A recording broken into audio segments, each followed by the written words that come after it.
इन सब के बीच उद्धव गुट लोकसभा चुनाव के लिए आज अपनी पहली लिस्ट जारी कर सकती है, जिसकी जानकारी उद्धव गुट के नेता संजय राउत ने दी है। एक दिन पहले सीट बंटवारे पर महा विकास अघाड़ी की बैठक हुई थी। करीब 1 घंटे तक की बैठक चली थी और उसी के बाद अनुमान ये लगाया जा रहा है कि एनसीपी और उद्धव गुट के बीच में सीट शेयरिंग पर तालमेल बन गया है। हालांकि बड़ी बात यह है कि इस बैठक से कांग्रेस नदारद दिखाई दी थी और कांग्रेस की बैठक में शामिल न होने से अब ऐसा कयास लगाया जा रहा है कि शायद कांग्रेस अलग तैयारी में जुट गई हो। शिवसेना की लिस्ट हम प्रसिद्ध करेंगे। हमारे जो उम्मीदवार है उनकी जो पहली लिस्ट है, पहली सूची है, हम लगभग 15 या 16 सीट हम जाहिर करेंगे। शिवसेना की लिस्ट हम प्रसिद्ध करेंगे। हमारे जो उम्मीदवार है उनकी जो पहली लिस्ट है, पहली सूची है, हम लगभग 15 या 16 सीट हम जाहिर करेंगे। और लोकसभा चुनाव के लिए उद्धव गुट के उम्मीदवारों की आज पहली लिस्ट आ सकती है। सूत्र यही बता रहे हैं कि ये जो पहली लिस्ट आएगी 15 से 16 उम्मीदवारों का नाम इसमें शामिल रह सकता है। इसके अलावा मुंबई की सीट उद्धव गुट के हिस्से में आई है। जानकारी ये भी मिल रही है कि उद्धव गुट मुखपत्र सामना के जरिए लिस्ट अपनी जारी कर सकता है।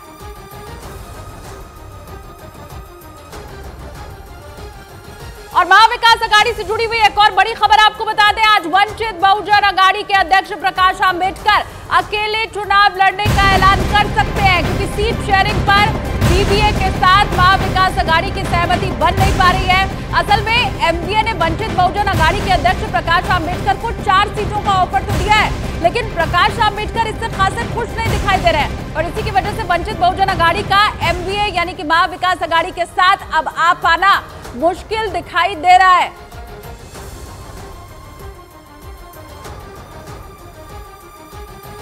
हालांकि उद्धव गुट के नेता संजय राउत का यह दावा है कि प्रकाश आंबेडकर को जो 4 सीटें ऑफर की गई हैं, प्रकाश आंबेडकर ने ही उन 4 सीटों की मांग की थी।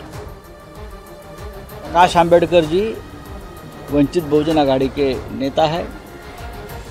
हम ये चाहते हैं कि हमेशा हमारे साथ रहे। हमारी कोशिश कल भी थी, आज भी है और कल भी रहेगी, लेकिन हमने उनको 4 सीटों का प्रस्ताव दिया है। अब उनके ऊपर है प्रस्ताव मानना है या नहीं मानना है।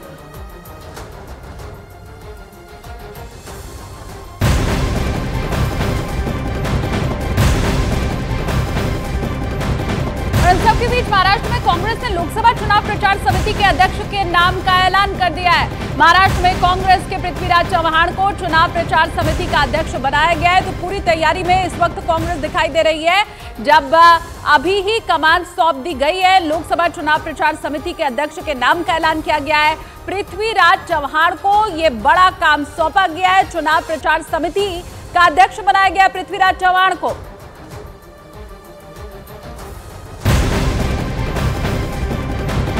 इन सबके बीच महाराष्ट्र में महायुति यानी कि एनडीए गठबंधन से जुड़ी हुई एक बड़ी खबर मिल रही है। सूत्रों के हवाले से खबर यह है कि राज ठाकरे और राष्ट्रीय समाज पक्ष के महादेव जानकर एंट्री के बाद महायुति ने सीट शेयरिंग के फॉर्मूले में बदलाव कर दिया है। अब नए फॉर्मूले के तहत राज ठाकरे और महादेव जानकर के बीच भी सीट का बंटवारा किया गया है।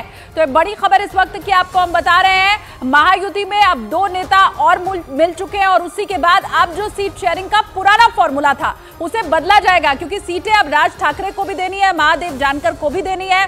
तो अब नई तरह से सीटों के बंटवारे पर मंथन हो रहा है।